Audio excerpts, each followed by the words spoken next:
안녕하세요. 손해사정사 이재영입니다. 이번 시간에는 아파트 단지라든지 군부대 이런 도로가 아닌 곳에서 교통사고가 발생했을 경우에 어떻게 대처해야 되며 어떻게 처벌되는지 또는 민사상 과실 비율은 어떤지 이러한 점들에 대해서 한번 알아보는 시간을 갖도록 하겠습니다. 우선 이번 시간에 살펴볼 목차에 대해서 한번 알아보면 첫 번째, 아파트 단지 내 등 도로의 교통사고란 어떤 것인가?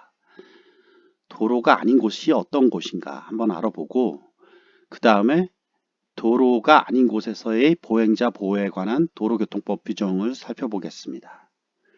그리고 이러한 곳에서 사고가 났을 경우 어떻게 대처해야 하는지, 이 대처를 잘못했을 경우에 형사처벌은 어떻게 되는지 살펴보고 끝으로 민사상 과실 비율에 대해서 알아보는 시간을 갖도록 하겠습니다.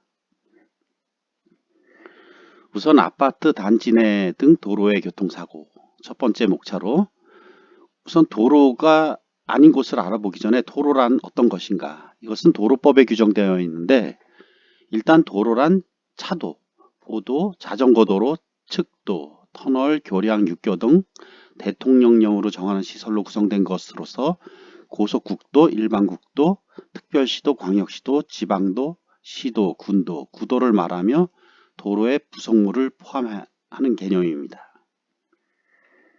도로가 아닌 곳은, 그렇다면 도로가 아닌 곳은 어떤 것이 있는가? 도로가 아닌 곳의 대표적인 예는 여기 네 가지를 열거하고 있죠. 아파트 단지 내, 학교 내, 그 다음에 산업단지, 그 공장 부지 내 등이죠.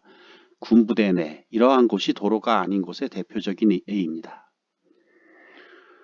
도로의 보행자 보호에 관한 도로교통법 규정을 한번 살펴보면 도로교통법 제2조 제26호에 운전에 대한 핵심적인 내용이 정의가 되어 있죠. 여기서 운전이란 도로에서 차마 또는 노면 전차를 그 본래의 사용용법에 따라 사용하는 것이라고 되어 있는데 여기서 예의 조항을 두고 있죠. 괄호 안에 제27조 제6항 제3호 제44조 제45조 제54조 제1항 제48조 제48조의 2 및 제156조 제10호의 경우에는 도로의 곳을 포함한다. 즉 도로 외의 곳에서의 운전도 포함하는 개념. 그럼 그 내용이 어떤 건지 구체적으로 한번 살펴보면 우선 도로교통법 제27조 제6항 3호에 규정되어 있죠. 보행자의 옆을 지나는 경우에는 안전한 거리를 두고 서행하여야 하며 보행자의 통행에 방해가 될 때에는 서행하거나 일시 정지하여 보행자가 안전하게 통행할 수 있도록 하여야 한다. 이렇게 돼 있는데 도로가 아닌 곳 아파트 단지 내에서 사람이 지나간다. 이럴 경우에는 당연히 일시 정지하거나 서행하여야죠. 서행이라는 것의 정의. 위기 상황에서 즉시 정차할 수 있는 상태로 운전하는 것을 서행이라고 합니다. 이를 위반했을 경우에 이 적용법규는 156조에 처벌법규는 156조에 정하고 있는데 20만 원 이하의 벌금이나 구류 또는 과료에 처하도록 하고 있습니다. 그리고 도로가 아닌 곳에서도 예전에 논란이 많았었는데 지금은 명문화해서 명확히 했죠. 도로가 아닌 곳에서도 음주운전 하면 형사처벌 대상됩니다. 이건 혈중 알코올 농도에 따라 다르죠. 0.08 이상이면 참고로 면허 취소 수준이고 0.03 이상이면 면허 정지입니다. 정지, 100일 정지. 그 다음에 과로, 마약, 약물 등 복용 이런 과로한 때 운전도 금지되고 있습니다. 이런 것을 위반했을 경우에도 도로에서 운전한 것과 마찬가지로 형사처벌의 대상이 됩니다.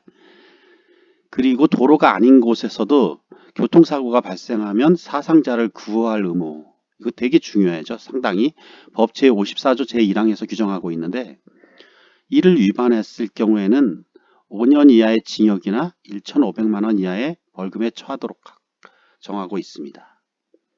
그리고 아파트 단지 내에 주정차된 차들, 이러한 경우도 예전에 명문의 규정이 없어갖고 주정차된 차를 부수고 송계했으면 알려야죠. 당연히 그 피해 차량 운전수에게 그 전화번호로 전화해갖고 내가 누군데 이 차를 부쉈다.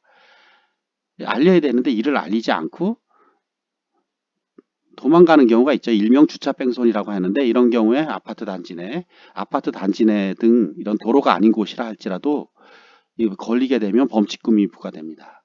원래 20만 원 이하의 벌금으로 규정되고 있는데 도로교통법에서는 그 동법 시행령에서 별표 8에 범칙금으로 승합자동차 등은 13만 원, 승용자동차 등은 12만 원, 그 다음에 이륜자동차 등은 8만 원의 범칙금이 부과됩니다. 그렇다면 이러한 도로가 아닌 곳에서 사고가 났을 경우 대처요령 및 어떻게 해야 하며 대처요령은 그 다음에 형사처벌은 어떻게 되는가? 우선 교통사고가 발생하면 가장 중요한 것이 당연히 사상자를 구호하는 일이죠. 보통 112, 경찰서에 전화를 하면 119도 동반해서 오는 경우가 많습니다. 가장 효율적이겠죠. 그리고 피해자를 직접 업고 뛰거나 큰 중상을 입었을 때 아주 위험합니다. 척추가 나갔을 경우엔 뒤로 중추신경이 흐르고 있는데, 지나가고 있는데, 업고 뛴다든지 하면 잘못하면 사망하거나 큰 불구가 될 수도 있는 경우가 생길 수 있죠. 그렇기 때문에 일단은 가장 중요한 것은 직접 이렇게 호흡이 멈춘 경우 이런 심폐호흡 수술이 아니라면 환자를 가장 안전한 장소로 일단 옮긴 후에 112 또는 119에 신고하는 것이 중요합니다. 그렇지 않고 경미한 부상이었을 경우에는 그냥 피해자에게 인적사항을 제공하고 인적사항 내 이름이라든지 전화번호 주소를 알려주고 보험 처리해 주겠다.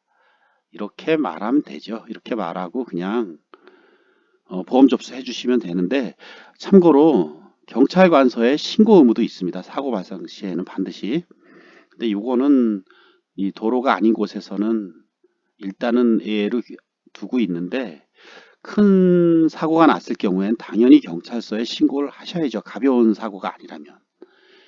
이 사상자를 구호하는 이 의무를 위반했을 경우, 이때는 도로교통법상 5년 이하의 징역이나 1,500만 원 이하의 벌금에 처해지도록 되어 있습니다.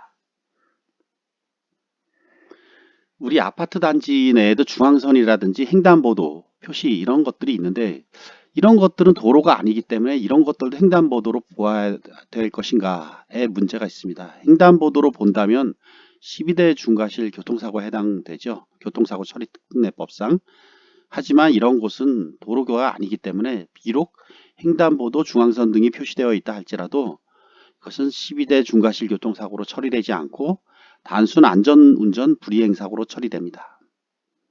하지만 이러한 장소에서도 피해자를 구호하지 않고 유기한다든지 도주한다든지 또는 음주나 마약 운전 등 그 위험 운전을 했을 경우에 특정 범죄 가중처벌 등에 관한 법률에 따라 가중처벌된다는 사실 기억해 두셔야 되겠죠.